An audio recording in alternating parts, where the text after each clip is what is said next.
네, 몸이 불편하지 않으시면 우리 다 같이 일어나셔서 하나님의 말씀을 교독해서 읽도록 하겠습니다. 요한복음 21장 1절부터 5절까지 말씀입니다.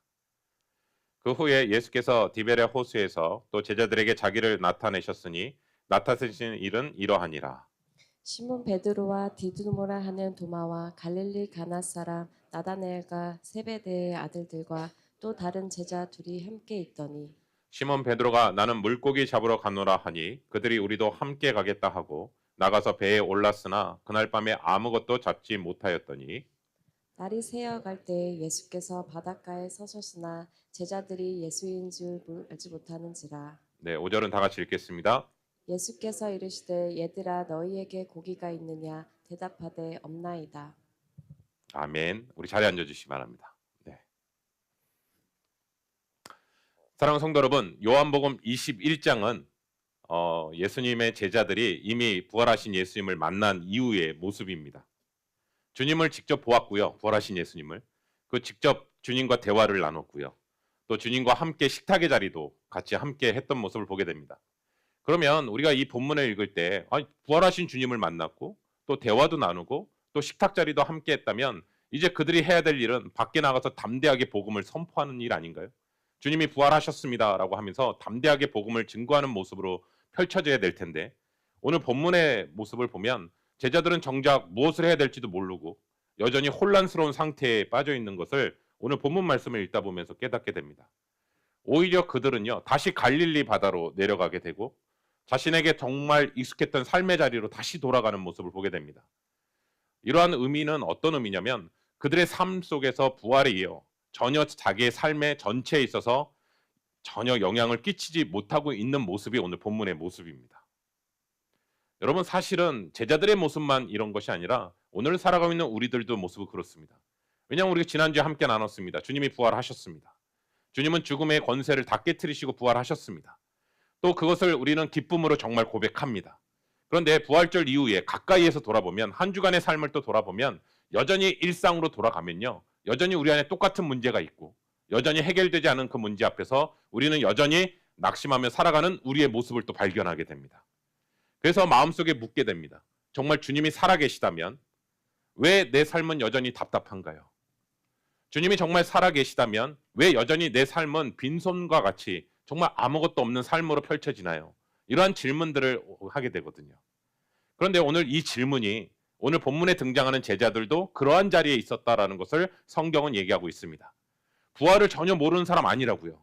부활을 가까이서 체험하게 되었고 또 여전히 주님이 살아계심을 보았음에도 불구하고 여전히 다시 예전의 삶으로 돌아가고 있는 제자들의 모습을 보게 되는 것이죠. 그리고 그들은 또 밤새 물고기를 잡으려고 노력했지만 한 마리도 잡지 못하는 그 현실 속에 있는 모습이 오늘 본문의 배경입니다. 저는 오늘 특별히 요한복음을 읽다 보면 다른 공간복음에서는 갈릴리 바다라는 단어를 사용하고 있는데 특별히 요한복음의 요한은요 뭐라고 표현하고 있냐면 갈릴리 바다라는 단어를 사용하지 않고 디베랴 호수라는 단어를 사용하고 있습니다. 여러분 그냥 요한은요 그냥 갈릴리 바다라고 다 익숙하게 공간복음에서 얘기했는데 왜 디베랴 호수라는 단어를 사용했을까라는 그 질문을 하게 되거든요. 그러면 디베랴라는 의미는 무엇인가? 예, 로마 황제의 이름입니다. 그러면 디베랴 호수라는 단어를 의도적으로 사도 요한이 쓴 이유는 뭐냐면 지금 그들이 가고 있는 그 장소는 단지 자신들이 있었던 추억의 장소 갈릴리 바다를 언급하는 것이 아니라 디베랴라는 단어 속에 로마 황제의 이름 속에 그 당시에 정말 로마의 그 권세와 세속의 상황 속에서 그리고 현실의 생계에 대한 짓누르는 상황 속에서 현실 속에 있는 그 자리를 얘기하는 것이고 그리고 바로 그 부활하신 주님께서 다시 찾아오셔서 그 현장 속에 다시 만나시고 사명의 자리로 부르시는 그 하나님이심을 오늘 본문에서는 사도 요한을 통해서 분명히 얘기하고 있다는 사실입니다. 주님의 부활하심은 제한된 장소에서 일어난 사건으로 끝나는 것이 아니라 우리가 직접 처하고 있는 현실 속에서 그 주님은 찾아오셔서 역사하고 계심을 얘기하고 있다는 것이죠. 그래서 저는 1절 말씀을 읽으면서 이것은 단순한 어부들의 이야기, 주님의 제자들의 이야기가 아니라 오늘날 부활을 믿고 살아가는 우리들의 이야기구나. 왜냐하면 여전히 우리는 믿음이 있다라고 얘기하지만 현실의 삶 가운데는 지쳐있고 또 여전히 우리는 소망이 있다라고 얘기하지만 현실의 무게감 앞에서 우리는 쉽게 낙심하게 되고 또 우리는 주님을 사랑한다라고 얘기하지만 현실 속에서 보면 우리의 손에는 너무나 빈손과 같은 현실이 우리 가운데 있음을, 단지 제자들의 이야기가 아니라 오늘을 살아가고 있는 우리들의 이야기라는 사실을 보게 됩니다.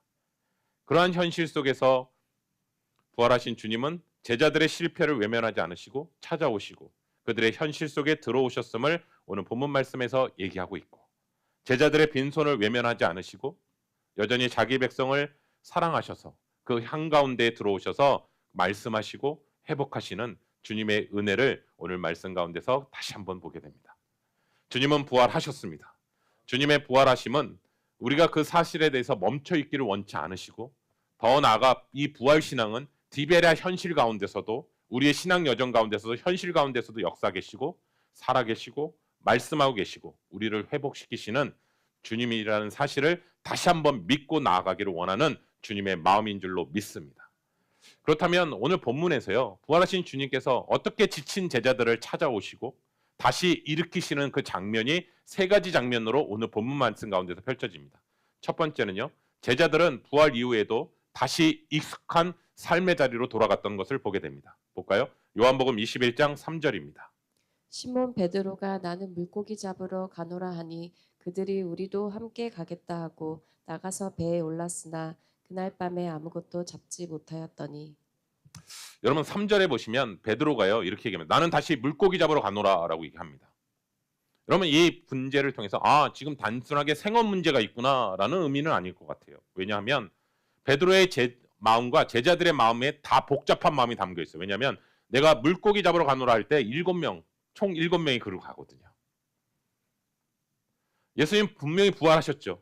그 부활하신 주님을 만났음에도 불구하고 여전히 제자들은 자신들이 무엇을 해야 될지 모르는 상태인 것을 얘기하는 것이죠. 여러분 제자들은요 십자가 사건이 굉장히 충격적으로 다가왔을 거예요. 또 하나는 자기들의 실패와 두려움, 그 십자가 사건을 통해서 자신들이 실패했고 두려웠고 도망갔던 삶의 그 흔적이 남아 있었을 것이고, 또 결국은 그 상황 속에서 자신들이 뭘 해야 될지도 모르겠고 자신들이 익숙했던 그 자리로 다시 돌아가는 것을 보게 됩니다. 여러분 갈릴리 바다, 배, 그물, 고기, 이 모든 단어 속에 뭐가 들었냐면 주님을 만나기 전에 옛 삶으로 그대로 돌아가는 것이죠. 예수님 분명히 이렇게 얘기하셨잖아요. 베드로를 만났을 때 너는 이제는 물고기를 잡는 어부가 아니라 사람을 낚는 어부가 될 것이다. 그 말씀을 분명히 얘기했고 베드로의 정체성이 바뀌면서 그 다음에 성경 구절은 뭐라고 얘기하냐면 그가 배와 그물을 버려두고 예수를 쫓으니라. 이걸로 시작했거든요. 그런데 지금 베드로는요 다시 예전의 모습으로, 마치 주님을 만나기 이전의 모습으로 되돌아가 있는 모습을 오늘 성경을 통해서 보게 됩니다. 여러분 배와 물고기는요 예수님을 만나기 이전 상태를 얘기하는 거예요. 그런데 우리가 잘 알다시피 예수님과 3년 동안 교제했었고 동행했고 그리고 부활하신 예수님을 만났음에도 불구하고 여전히 제자들의 본성은 바뀌지 않았다라는 게 너무 충격적으로 다가오게 됩니다. 제가 캘리포니아에서 처음에 이제 미국 유학 왔을 때 유스 사역을 했을 때요. 참 가슴 아픈 사건이 하나 있었습니다. 저에겐 너무나 가슴이 아팠습니다. 한 학생과 상담하다가요. 우연히 그 아이가 목회자 자녀라는 것을 알게 됐어요. 그래서 제가 조심스럽게 한 번도 자기가 목사님 자녀예요 라는 얘기를 안 했었거든요. 근데 우연찮게 다른 친구를 통해서 이 아이가 목회자 자녀라는 얘기를 듣게 돼서 저도 이제 조심스럽게 그 아이한테 질문을 하게 됐죠. 아버님이 목사님이시니? 그러니까 그 아이가요 너무 단호하게 이렇게 얘기하는 거예요. 우리 아버지는요 목사님이 아니라 택시 운전사예요. 근데 그 말을 듣는데요 참 마음이 아프더라고요. 물론 그 아버지는요 생계를 위해서 택시 운전을 하셨을 거라고 생각이 듭니다. 그런데 그 아이의 마음 속에는요 우리 아버지는 목회자라는 정체성은 희미해졌고 눈앞의 현실에 먹고 사는 문제가 더 크게 자리 잡고 있다는 것을 보게 됩니다. 아버지가 누구인지보다 더 중요한 것은요 지금 아버지가 무엇을 하고 살아가는지에 더 크게 보이는 사실을 보게 되는 것이죠. 여러분 우리도 그런 거 아세요? 우리가 하나님의 자녀라는 정체성이 있거든요. 그리고 부활의 주님에 속한 자녀들이라는 사실이 있거든요. 근데 눈앞에 보이는 현실에 먹고 사는 문제 때문에 그 문제가 너무나 커 보이잖아요. 그러면 우리는 순간순간 우리의 정체성을 잃어버리게 됩니다. 정체성을 잃어버리게 되면요, 세상의 방식대로 그대로 살아갑니다. 그래서 예배 때는 하나님 앞에 아멘 아멘 하지만 우리의 삶의 현실에서는요, 여전히 두려움과 계산으로 살아가는 우리의 이중적인 모습이 사실 많이 있습니다. 두 번째는요, 그 익숙한 자리에서 밤새 수고했지만 아무것도 얻지 못했다는 사실입니다. 우리 다시 한번 이 말씀 볼까요? 요한복음 21장 3절입니다. 시몬 베드로가 나는 물고기 잡으러 가노라 하니 그들이 우리도 함께 가겠다 하고 나가서 배에 올랐으나 그날 밤에 아무것도 잡지 못하였더니. 아멘. 사랑하는 성도 여러분, 저는 그 3절 말씀의 후반부 그날 밤에 아무것도 잡지 못하였더니, 저는 이 구절의 그 한 말씀이 그냥 단순히 물고기를 못 잡았구나라는 그 의미의 내용은 아닐 거라고 생각합니다. 여러분, 그 안에 단어 속에는요, 많은 것들이 마음이 담겨져 있다고 생각합니다. 밤새 수고했지만 손에 남는 것이 하나도 없는, 그리고 밤새 수고했기 때문에 피곤함도 있었을 것이고 또 그 안에 허무한 마음도 담겨져 있는 구절이라고 생각하고, 그리고 그들이 제일 잘할 수 있는 일이 어부였잖아요. 여러분, 처음에 예수님을 만났을 때 만선의 기쁨도 기적 중에 기적이었지만 오늘 본문에 어부로서 한 마리 물고기도 못 잡았다는 것도 기적 중에 기적이었을 거라고 생각합니다. 왜냐하면 자신의 인생 가운데 그런 경험을 한 적이 없었을 테니까요. 그런데 이 모습을 보면서 우리의 삶도 그렇지 않나라는 생각을 하게 돼요. 분명히 우리도 최선을 다해서 열심히 사는데요, 정말 최선을 다해서 애쓰는데요, 열매가 보이지 않고요, 그리고 기도하는데도 전혀 변화가 일어나지 않고 더디게 느껴지는 상황들이 우리 가운데도 동일하게 있을 때가 많거든요. 특별히 이민의 삶은 그렇거든요. 정말 더 잘 아이들을 양육하기 위해서 이민 오신 분도 계시고, 또 누구보다도 이민 와서 정말 행복한 가정을 꾸리려고 오신 분들도 참 많이 계시고, 정말 생계를 위해서 애쓰다 보는데 문득 이런 상황들이 펼쳐지거든요. 행복하기 위해서 왔는데 자녀들의 삶은 더 망가지는 경우도 많고, 또 부부가 서로 열심히 살면서 의지하면서 열심히 사는데 어느 순간 그 가정이 깨지는 경우들도 있고, 또 정말 열심히 살아가는 상황 속에서 정말 그렇게 사는데 결국은 돌아보면 아무것도 없는 것처럼 비어있는 그 상황들이 펼쳐질 때가 있거든요. 근데 여러분, 그걸 기억하셨으면 좋겠습니다. 우리가 빈손이고 빈 마음이고 모든 것들이 다 무너진 것처럼 느낀다 할지라도, 사람들은 나를 버린다 할지라도 주님은 우리를 버리지 않으십니다. 그게 오늘 본문 말씀을 통해서 우리에게 주신 위로인 것 같아요. 사실은 제자들은요, 다 잃어버렸어요. 주님의 제자라는 그 정체성도 잃어버렸어요. 그런데 오히려 주님은 그 자리에 찾아가세요. 그리고 주님께서 그 빈손의 끝이 아니다라고 얘기하시고 오히려 다시 말씀하시고 다시 회복의 자리로 일으켜 세워주시는 그 부분이 바로 은혜의 시작이다. 세 번째는요, 그 실패와 빈손이 아침에 부활하신 주님이 찾아오셔서 다시 말씀하시고 다시 회복해 주십니다. 저는 오늘 본문 말씀을 통해서 여러분, 주님의 마음을 한번 보겠어요. 아니, 부활하신 예수님을 만났음에도 불구하고 여전히 옛 모습으로 돌아가는 그 제자들을 바라볼 때 주님의 마음은 어땠을까라는 생각을 해보게 되거든요. 여전히 주님과 상관없는 예전의 삶으로 살아가는 그 모습을 보면 너무나 그러실 것 같아요. 그런데 또 한편으로는 주님은 그러한 모습의 연약함을 너무나 잘 아셨고 오히려 그렇기에 오히려 예수님이 직접 찾아오시는 것을 보게 됩니다. 저는 이것이 정말 은혜라고 생각이 듭니다. 제자들은 예수님을 막 붙잡고 찾지 않았어요. 그런데 오히려 주님이 찾아오세요. 그러니까 주님께서는요, 우리가 주님을 가까이 하지 않는데도 불구하고 오히려 우리에게 찾아오셔서 우리에게 만나시는 장면이 오늘 본문의 4절의 말씀입니다. 우리 볼까요? 요한복음 21장 4절입니다.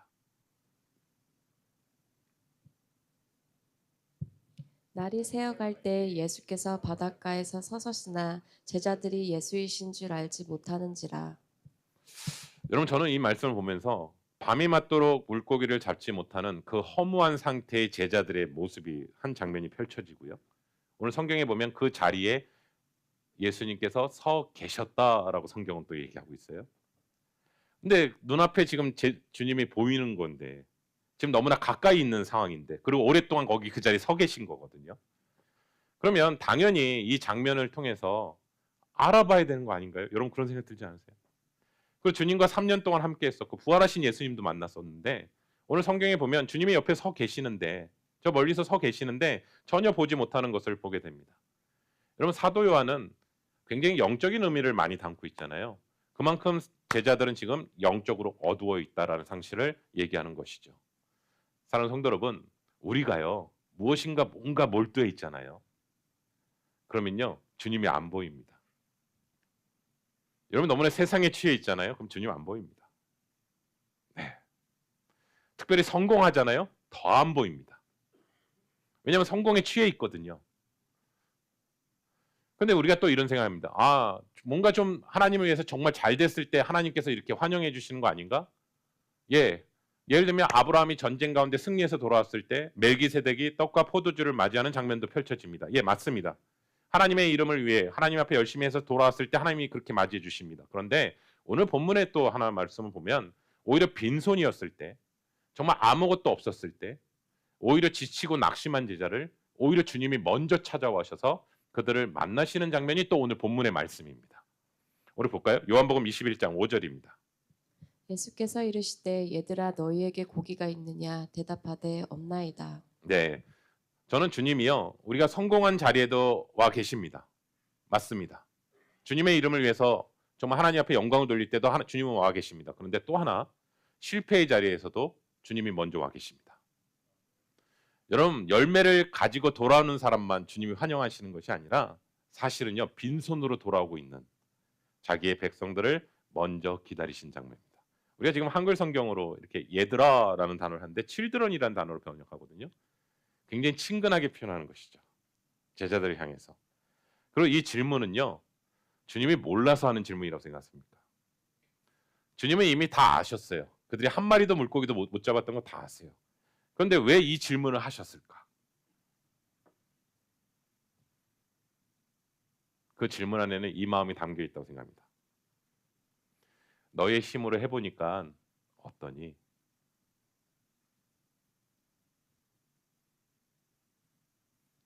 너의 힘으로 정말 해보니까 어때? 그들이 애쓰고 수고한 거 주님이 아세요.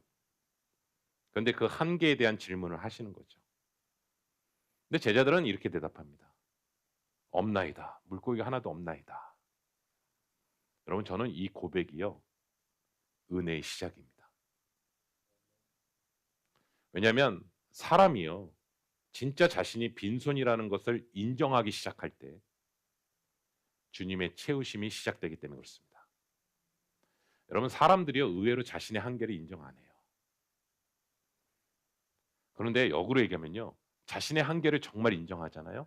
그러면 주님의 도우심을 구하게 됩니다. 내 손이 가득 차게 찼잖아요. 그러면 은혜를 구하지 않는다고요.